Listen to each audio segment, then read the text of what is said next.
আসসালামু আলাইকুম রহমতুল্লাহি ওবরকাতুহু।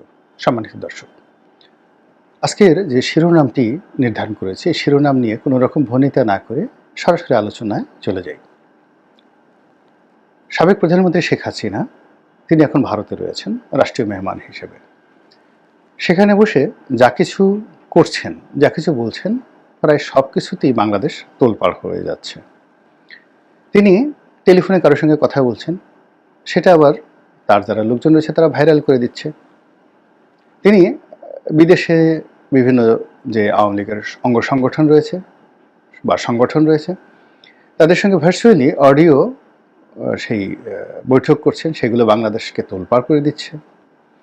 তিনি বাংলাদেশকে ঢুকতে চাচ্ছেন, তারপরে তিনি প্রতিশোধ নিতে চাচ্ছেন, তারপর তিনি নসিহত করছেন, সাজেশন দিচ্ছেন।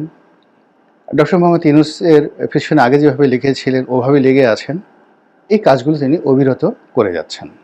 এবং সর্বশেষ তিনি ছাত্রদের উদ্দেশ্যে যে ভাষণ দিচ্ছিলেন, ওটাকে প্রতিহত করার জন্য যখন থ্রেট দেয়া হলো যে ৩২ নম্বর বুলডোজার দিয়ে ভেঙে ফেলা হবে, তো বোঝার চেষ্টা করুন যে একদিকে বুলডোজার দিয়ে ভাঙছে এবং নিঃসন্দেহে ওই যে বুলডোজার দিয়ে যে ভাঙছে সেই ছবি তিনি দেখছিলেন এবং শব্দ তিনি শুনছিলেন। এর কারণ হলো যারা যারা এই কাজ করছিলেন তার মধ্যে তার যে এজেন্ট ছিল না, কথা বলা যায় না।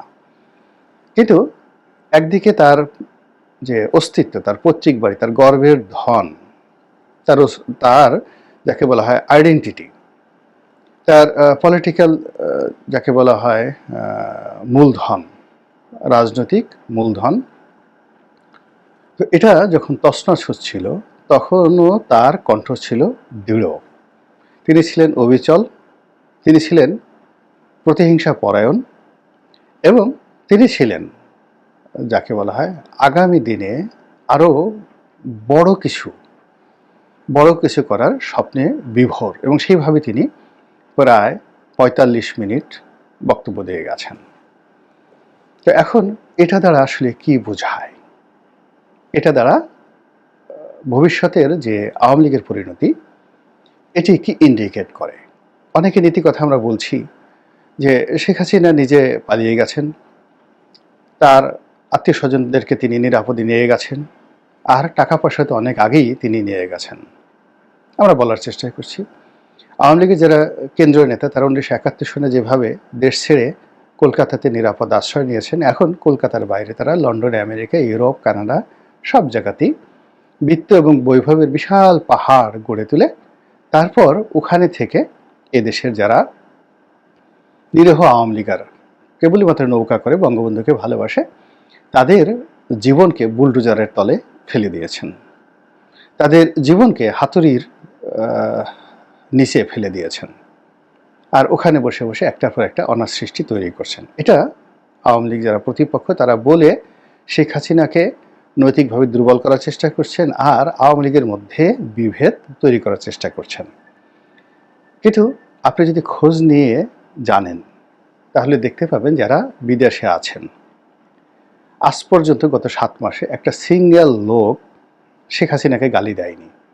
যেভাবে হাওয়া ভবনকে নিয়ে বহু প্রচার প্রপাগান্ডা করার পরেও বিএনপির কোনো নেতা তারেক রহমান সাহেবকে গালি দেননি, একইভাবে আওয়ামী লীগের কোনো লোক এত কিছু করার পরে অনুশোচনা তো দূরের কথা, এই যে বাড়িঘর ভেঙে যাচ্ছে, সমস্ত কিছু হয়ে যাচ্ছে, কিন্তু শেখ হাসিনাকে গালি দিয়েছে, শেখ হেলালকে গালি দিয়েছে, শেখ সেলিমকে গালি দিয়েছে, এরকম কোনো অডিও ফুটেজ বা ভিডিও ফুটেজ দেখাতে পারবেন না।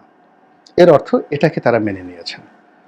যেমন যে বাড়িগুলো ভাঙা হয়েছে সেই বাড়িগুলো প্রায় সবই গত ১৫ বছরে তৈরি হয়েছে। তো তারা মনে করছে যে এগুলো তো আসলে আওয়ামী লীগের কারণেই আমাদের এই বাড়িগুলো হয়েছে। সেটা নাটোরের এক সংসদ সদস্যের বাড়ি, শিমুলের বাড়ি, অথবা শাহরিয়ার আলমের বাড়ি, অথবা তোফায়েল সাহেবের বাড়ি, হোয়াট এভার মেবি। ১৫ বছর বা ২০ বছরের পুরনো বাড়ি খুব অল্প আছে, বেশিরভাগই আধুনিক বাড়ি। এগুলো তৈরি হয়েছে ২০০৯ সনের পরে। কাজেই তারা মনে করছে যে ঠিক আছে, আমি ১০০ কোটি টাকা রোজগার করেছি, ৫ কোটি টাকা দিয়ে একটা বাড়ি করেছি, বাকি খরচ করেছি ৫০ কোটি টাকা, আমার কাছে তো এখনও ৫০ কোটি টাকা আছে, কাজেই ভাবুক না বাড়ি, বিনিময়ে আবার নেত্রী আসুক, নেত্রী এসে আবার আমাদেরকে ক্ষমতা নিয়ে যাক। এর কারণ হলো সেই 111 থেকে শুরু করে এ পর্যন্ত দলকে এই পর্যায়ে নিয়ে আসার জন্য মূলত ভালো বলেন মন্দ বলেন একক কর্তৃত্ব বা কৃতিত্ব শেখ হাসিনার। ভারতের সঙ্গে বন্ধন করা, সেনাবাহিনীর সঙ্গে একাগারের সময় সমঝোতা করা, তারপরে খুব দ্রুত সিদ্ধান্ত নিয়ে ইলেকশনে আসা 2008 সনে, এই জিনিসগুলো শেখ হাসিনা এককভাবে করেছেন। এবং তিনি আজকের যে বিপদের মধ্যে আছেন এখানে তিনি অনেকটা নিরাপদ। কিন্তু তিনি যখন 111-এর সময় জেলখানাতে ছিলেন তখন আমাদের সংসদীয় কমিটির বৈঠকে তিনি বলেছেন যে হতাশা তাকে এমনভাবে গ্রাস করেছিল তার কাছে মনে হতো আজকেই তার জীবনের শেষ দিন। তো জেলখানাতে বসে শেখ হাসিনার সেই যে আকুতি, সেই আকুতির যে অভিজ্ঞতা, সেই অভিজ্ঞতার কারণে তিনি সবার আগে দুটো জিনিস করেছেন। সেটা হলো দলের নিজের পরিবারের অর্থনৈতিক ভিত্তিটা তিনি মজবুত করেছেন। আমরা 2005 সনে ফরিদপুরের, আমি তখন সদরপুর চরবহাদুর হোসেন এলাকার মনোনয়ন প্রত্যাশী, আমরা যে কোনো ব্যাপারে একটা অভিযোগ জানানোর জন্য ওনার সাথে দেখা করেছিলাম ধানমন্ডির অফিসে। প্রায় 100 জনের মতো মানে যাকে বলা হয় এলাকার ফরিদপুরের নেতারা ছিলেন সদরপুর চরবহাদুর হোসেনের। তো তিনি আমাদের সবাইকে বললেন যে আগামীতে আমি যদি ক্ষমতায় আসি, সেই 96-2001 যে ভুল করেছি সে ভুল করবো না, ব্যবসা বাণিজ্য ওপেন করে দেবো, তোমরা রাজনৈতিক ক্ষমতা যে যাই পাও না কেন কিন্তু অবাধে ব্যবসা করে তোমরা সবাই কোটিপতি হতে পারবে, সেই ব্যবস্থা আমি করব, সেই ভুল আমি আর করব না, যেন দলের বিপদের সময় তোমাদের হাতে টাকা থাকে। আমি বিএনপির কাছ থেকে এই জিনিসটা শিখেছি। এই সময়টাতে তিনি আমাদেরকে এই কথা বলেছেন। এবং আবার যখন 2009 সনে পার্লামেন্টারি কমিটির বৈঠকে, প্রথম বৈঠকে তিনি বলেছিলেন যে আমি যে বেঁচে আছি এটা আমার স্বপ্নের বাইরে, আমি স্বপ্নেও দেখিনি, আমার কাছে প্রতি মুহূর্তে মনে হতো আমি মরে যাচ্ছি, আমি ধ্বংস হয়ে যাচ্ছি। তো আমি যেহেতু বেঁচে আছি, আমার কাছে মনে হচ্ছে যে আল্লাহ আমাকে বিশেষ কতগুলো কাজ করার জন্য বাঁচিয়ে রেখেছেন। তো কাজেই যে যাই বলুক, যে যত সমালোচনা করুক, আমি আমার কাজ থামাবো না, আমি যে সিদ্ধান্তগুলো নিয়েছি সেগুলো অক্ষরে অক্ষরে বাস্তবায়ন করব। এই কথাগুলো 2009 সনের জানুয়ারি মাসের যে প্রথম সংসদীয় কমিটির বৈঠক হলো, পার্লামেন্টারি কমিটির বৈঠক, তিনি এই ক্লোজ ডোর বৈঠকে, যেখানে কেউ থাকে না, সরকারের কোনো কর্মকর্তা থাকে না, শুধুমাত্র এমপিরা থাকেন, এমনকি পার্লামেন্টের কোনো ওই গেটম্যানও থাকে না, শুধুমাত্র এমপিরা থাকেন। তো সেই বৈঠকে তার সেই দৃঢ়তা ছিল। এখন দেখুন 2025 সনে এসে তিনি একই কথা বলছেন যে আমার তো মরে যাওয়ার কথা, যদি গণভবনে আন্দোলনকারীরা ঢুকতো তাহলে আমাকে মেরে ফেলতো। তা আমাকে আল্লাহ বাঁচিয়েছেন, কেউ না।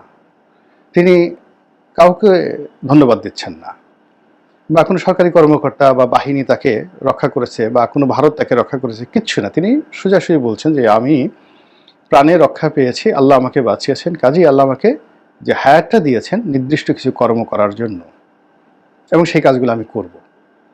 ফলে কি হলো দেখুন, সবাই হতাশার সাগরে ডুবছে, কেউ কাঁদছে, আর সে তখন হিন্দি গান বাজাচ্ছে, এবং আমরা সে শুনতে পাচ্ছি তু সিজ বড়ি হ্যাঁ মাস্ত মাস্ত।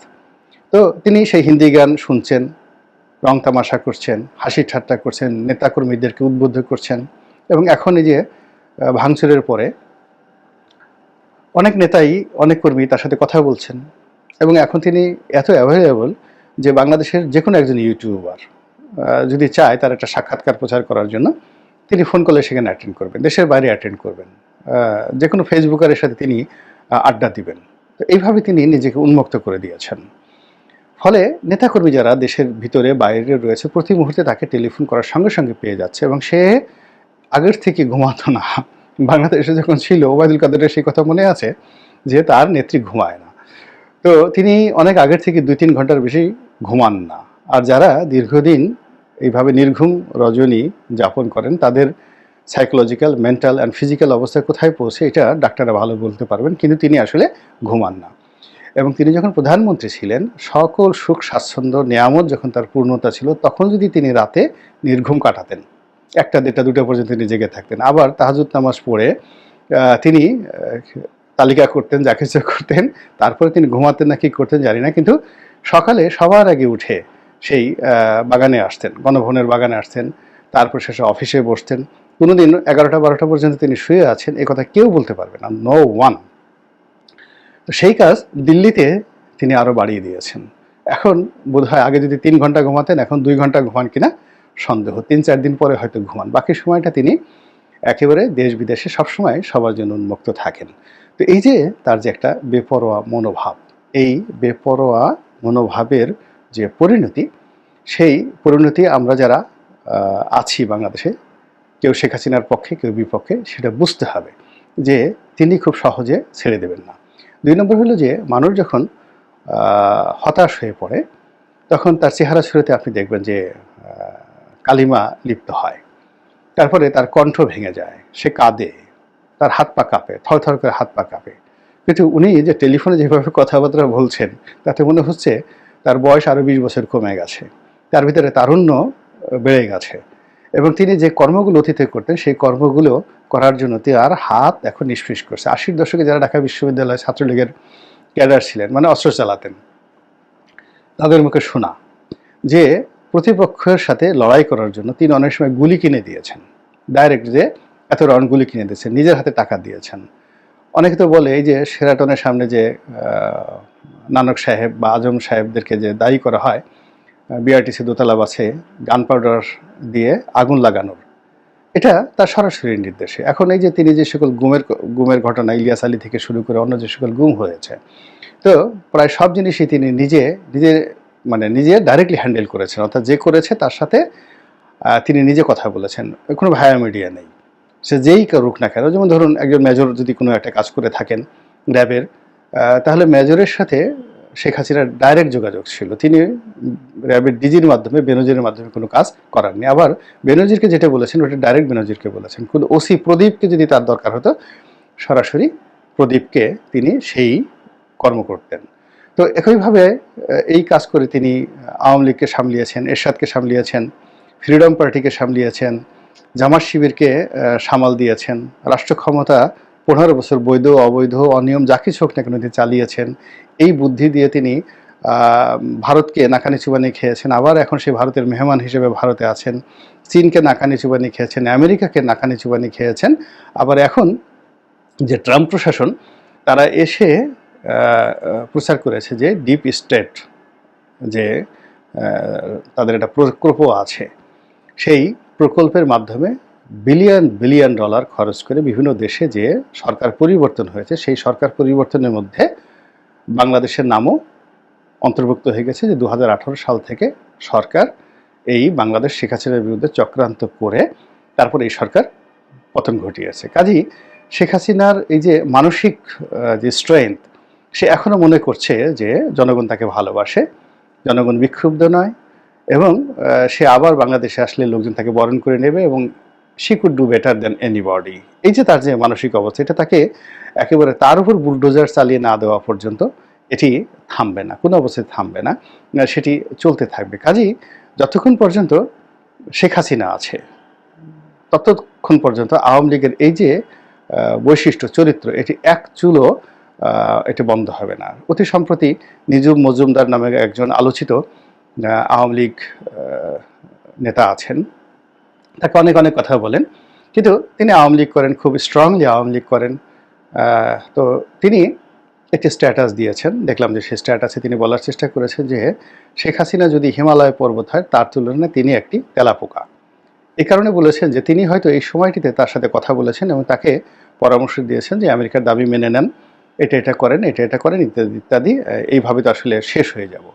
তো তার প্রেক্ষিতে শেখ হাসিনা যে দৃঢ়তা দেখিয়েছে, যে কথাগুলো বলেছে, সেই কথা শুনে নিঝুম মজুমদার তিনি অনেকটা ঝিম মেরে গিয়েছেন। তো বুঝতে হবে যে, এবং সেটা তিনি আবার স্ট্যাটাস দিয়ে জানিয়েছেন। কাজেই এখন যারা শেখ হাসিনাকে বিরোধিতা করতে চান, তার বিরুদ্ধে যে সকল অভিযান চলছে, অপারেশন ডেভিল হান্ট থেকে শুরু করে সেই যাকে বলা হয় 32 নম্বরের মসজিদ নির্মাণ, মন্দির নির্মাণ, অন্যান্য বাড়িঘর ভাঙা, তার সঙ্গে সঙ্গে সবাইকে বুঝতে হবে যে কোন জায়গাটাতে আঘাত করতে হবে। ব্রিটিশরা নেপোলিয়ন বোনাপার্টকে, ফ্রান্সকে তারা লক্ষ্য করে, মানে ফ্রেঞ্চ আর্মিকে বা ফ্রান্সকে কখনোই ব্রিটিশরা লক্ষ্যবস্তু করেনি। তারা সবসময় নেপোলিয়ন বোনাপার্টকে লক্ষ্যবস্তু করেছে এবং নেপোলিয়ন বোনাপার্টকে বেশ কয়েকবার তারা আটকে রেখেছে এবং তিনি সেখান থেকে একবার বের হয়ে আবার তিনি সেই পুরো ফ্রান্সের যাকে বলা হয় কর্তৃত্ব নিয়েছিলেন। আবার তার বিরুদ্ধে যুদ্ধ করতে হয়েছে এবং সর্বশেষ যুদ্ধ যেটা ওয়াটারলু যুদ্ধ, সেই যুদ্ধে পরাজিত হয়ে তাকে এমন জায়গাতে নিয়ে যাওয়া হয়েছিল সেন্ট হেলেনা দ্বীপে, যেখান থেকে তিনি আর কোনো অবস্থাতে ফিরে আসার সুযোগ পাননি। তো কাজেই শেখ হাসিনা যেখানে আছে, আপনি যদি নেপোলিয়ন